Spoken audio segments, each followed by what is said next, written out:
మరి మెంతుల్ని ఎటువంటి అనారోగ్య సమస్యలను దూరం చేసుకోవడానికి ఏ విధంగా వాడుకోవచ్చు, ఇలాంటి వివరాలన్నీ అడిగి తెలుసుకుందాం. ఈ రోజు మనతో పాటు ఉన్నారు ఆయుర్వేద గురువులు, అంతేకాకుండా యోగా గురువులైనటువంటి శ్రీ రుక్మిణి మాతాజీ గారు. నమస్కారం మాతాజీ. ఓం నమస్తే Mataji, welcome to our channel.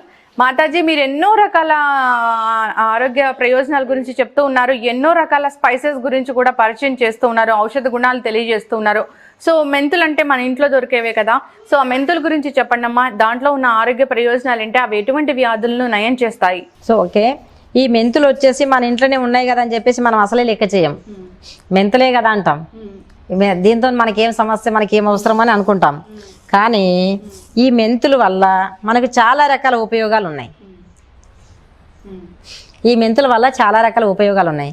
ఇవి మెంతులు ఎంత నిదానంగా ఎంత చక్కదనంగా ఉన్నాయో మనల్ని కూడా ఆ విధంగా చేసే శక్తి వీటిలో ఉన్నాయి.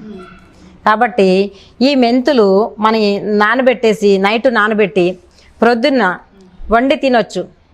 వండి తినడం వల్ల ఏమవుతుందంటే మన బాడీలో జిగురు పదార్థం అనేది పెరుగుతుంది, స్ట్రాంగ్ అవుతుంది, నరాలు స్ట్రాంగ్ అవుతున్నాయి.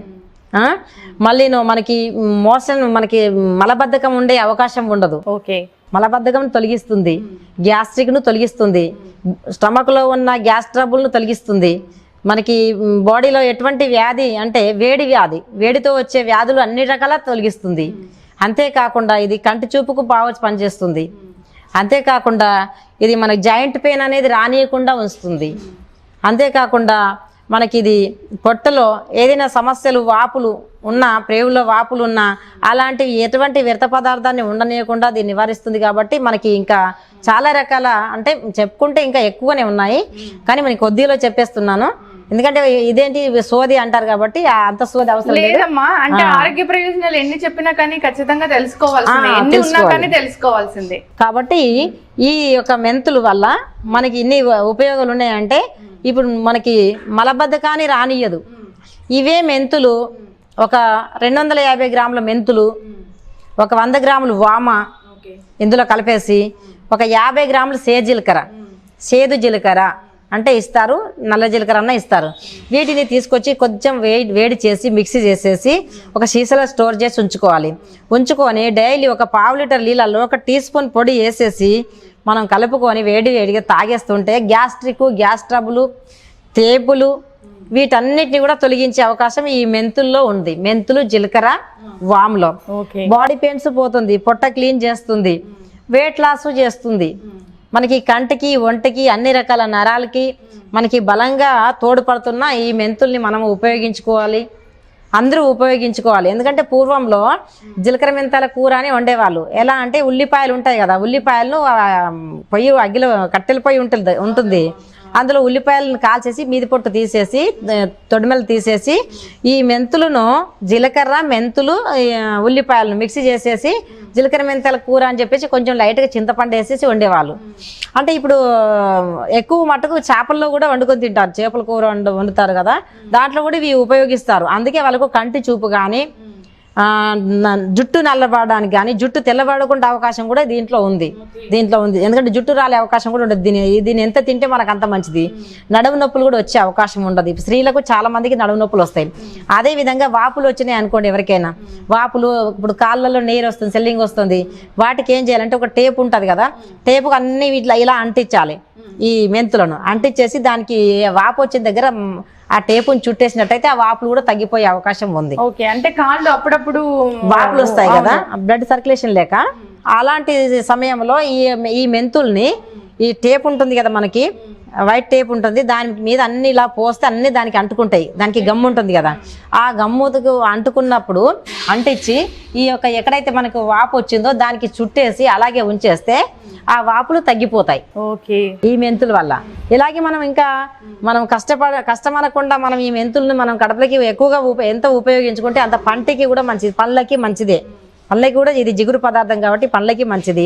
కీళ్ళ నొప్పులు వచ్చే అవకాశం ఉండదు, కీళ్ళలన్నీ చల్లబడగొడుతుంది కాబట్టి కీళ్ళ నొప్పులు రావు. మెంతుల్ని ఎట్లా తీసుకోవచ్చు అంటారమ్మా? పొద్దున్నే తీసుకోవాల్సి వస్తే మీరు అన్నట్లుగా నానబెట్టి దాన్ని వండుకొని తినాలా? నానబెట్టి కూరగా మినపప్పు వండుకొని తింటాం కదా, అలా వండుకొని చపాతీ రొట్టె అదే జొన్న రొట్టె కానీ చేసుకొని తింటే ఇంకా మంచిది. అలాగే ఆకుకూరలో కూడా వేసుకొని వండుకొని తినొచ్చు. వీటిని చేదు అనేది నైట్ నానబెడితే పొద్దున చేదు ఉండయి. అలాగే ఉల్లిపాయలు వేసేసి వీటిని మెత్తగా ఉడకబెట్టేసి కూరగా వండుకొని కూడా తినొచ్చు. అన్నంలకు తినొచ్చు, రొట్టి చపాతి ఏదైనా కానీ సరే దాంట్లోకైనా తినొచ్చు ఈ మెంతులు కర్రీ. ఓకే. సో ఒకవేళ మెంతులతో చేసిన నీళ్లు తాగాలంటే ఇవి వచ్చేసి పీసీఓడి ప్రాబ్లం ఉన్నది అన్న వాళ్ళు గర్భాశయంలో అతివేడి ఉంటుంది కదా, గర్భాశయంలో అతివేడి ఉండి మనకు మెన్సెస్ వచ్చినప్పుడు బాగా కడుపు నొప్పి వస్తుంది. అలాంటి వాళ్ళు కూడా వీటిని రెగ్యులర్గా నైట్ 1 టీ స్పూన్ మెంతులను నానబెట్టేసి పొద్దున 1 గ్లాసు నీళ్ళలో నానబెట్టేసి ఆ మెంతులు తినేసేయాలి. ముఖం కడుక్కొని పరగడుపునే తినేసి ఆ నీళ్లు తాగేస్తూ ఉంటే ఆ గర్భాశయంలో వేడి తగ్గి ఆ గర్భాశయంలో ఉన్న ప్రాబ్లమ్స్ అన్ని తొలగిపోయి అప్పుడు మనకి గర్భాశయం శుద్ధి వృద్ధి అవుతుంది. ఓకే. అంటే చాలా మంది కూడా మెన్స్ట్రువల్ పెయిన్ తో బాధపడుతూ ఉంటారు. అలాంటి వాళ్ళకి కూడా ఇది చాలా బాగా పనిచేస్తుంది, బాగా ఉపయోగం చేస్తుంది. అట్లా ఎన్ని రోజులు తినాలంటారు? మినిమం ఒక 1 మంత్ అన్నా తినాలి. తింటే వాళ్ళకి రెగ్యులర్గా వాళ్ళకి ఇది తింటే మాకు బాగుంది అనేటట్టుగా ఉండాలి. ఏదో 4 రోజులు చేసి వదిలేసినాం అనుకోండి, 4 రోజులు చేసి వదిలేస్తే ఏదైనా సరే మనమే కాదు, ఇప్పుడు ఈ చెట్టు పెట్టాము, ఒక మొక్క పెట్టినామంటే 4 రోజులు చూసి మళ్ళీ వదిలేస్తే ఆ చెట్టు మళ్ళీ చూస్తే కనిపిస్తుందా?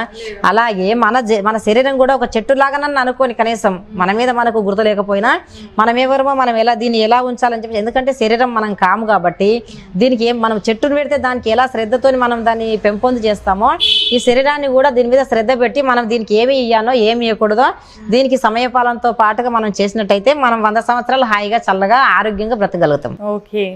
ఇలాంటి అంటే ఇంతే కాదు, ఇంకా మనకి శరీరానికి ఒకటే యూజ్ చేయం కదా, రకరకాల యూజ్ చేస్తాం.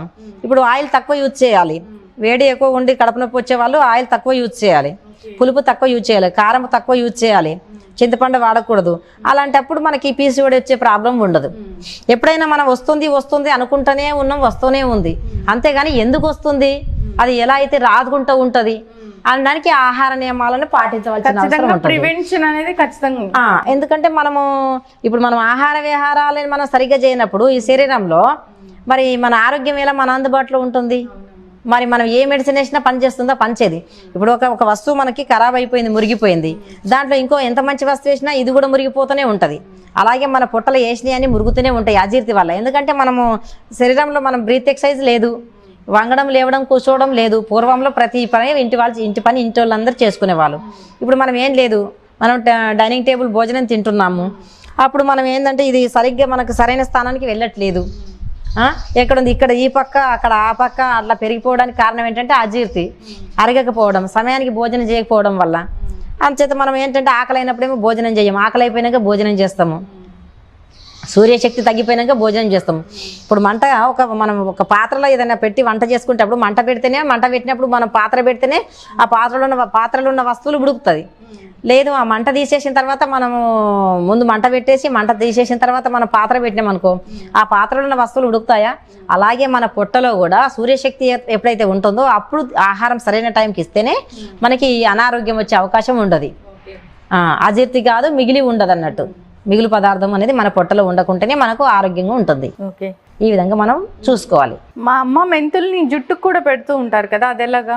ఇది వచ్చేసి మెహందీ మైదాకు పొడి, ఒక 100 గ్రాములు మైదాకు పొడి, ఒక 100 గ్రాములు మెంతుల పొడి, ఒక 100 గ్రాములు ఉసిరికాయ పొడి, ఒక 100 గ్రాములు నెత్తి మసాలా, అంటే తుంగముస్తలు, గుంజరగడ్డలు అంటారు ఊర్లలో, తుంగముస్తలు అంటారు, అవి పొడి వేసేసి ఒక 100 గ్రాములు మందార పువ్వుల పొడి, ఒక 100 గ్రాములు సరస్వతాకు చూర్ణం, వీటన్నిటిని తీసుకొచ్చేసి మిక్సీ మంచిగా కలిపేసి జల్లించి ఉంచుకోవాలి.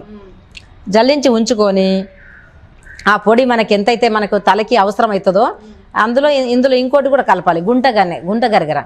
ఆ గుంట గరగర చూర్ణం ఒక 100 గ్రాములు కలిపేసి వీటిని మనము ఒక 4 చెంచాలు మన జుట్టును బట్టి ఒక 4 చెంచాలు పక్క అంతా కలిపి ఒక చీసలో స్టోర్ చేసి ఉంచుకోవాలి. ఉంచుకొని మనకు ఒక 4 చెంచాలు మోతాదుగా మనకు ఒక కటోరలో ఒక చిన్న గిన్నెలో వేసుకొని ఇప్పుడు డికాస్ట్ పెట్టుకొని దాన్ని వడగట్టి చల్లార్చిన తర్వాత దాంట్లో కలిపి ఒక 10 నిమిషాలు నానిన తర్వాత మన హెడ్కి అప్లై చేసుకొని ఒక 2 గంటలు ఉంచుకోవాలి. లేదు 1.5 అవర్ అన్న, 1 గంటన్నర ఉండిచ్చి అప్పుడు వట్టిగా కడగాలి షాంపూ పెట్టకుండా. నెక్స్ట్ టైం నుంచి కుంకుడుగాయలు వేసి కడుక్కుంటే మంచిది. కుంకుడుగాయలు లేదు అంటే ఇంకా మీర కుంకుడుగాయల షాంపూ దొరుకుతుంది కదా మనకు, అంత సమయం దొరుకుంటే ఆ మీర కుంకుడుగాయల షాంపూతో వాడుకున్నా కానీ మన తలకి మంచిది. ఓకే. సో ఈ విధంగా చేయడం వల్ల జుట్టు సమస్యలు అయితే పోతాయి. జుట్టు రాలుడు ఆగిపోతుంది, ఎయిర్ ఫాల్ అయ్యే అవకాశం ఉండదు, మరి ఊడిపోయిన జుట్టు కూడా మరి తిరిగి వస్తుంది. Okay. Thank you so much అమ్మా. ఇది చాలా మంచి ప్రయోజనాలు అయితే వివరించారు. ఖచ్చితంగా మీరు చెప్పినట్లుగానే వాడినట్లయితే ఇప్పుడు చెప్పిన సమస్యలన్నీ తగ్గిపోతాయి. సో బ్యూటీకే కాదు, హెల్త్కే కాదు, అన్ని రకాల ఆరోగ్య ప్రయోజనాలు కలిగించడానికి కూడా ఇది ఉపయోగపడుతుందని చెప్పారమ్మా. ధన్యవాదాలు. ఓం నమస్తే. సో చూసారు కదండి, మెంతులో ఉన్న ఆరోగ్య ప్రయోజనాలు ఏంటో, ఇక దాన్ని ఎలా వాడుకోవాలో ఇక మరో టాపిక్ తో మళ్ళీ కలుద్దాం. ఇక ఈ వీడియో కనుక మీకు నచ్చినట్లయితే లైక్ చేయండి, షేర్ చేయండి. మరిన్ని ఇలాంటి ఇంట్రెస్టింగ్ అప్డేట్స్ కోసం మా ఛానల్ ని తప్పక సబ్స్క్రైబ్ చేసుకోండి.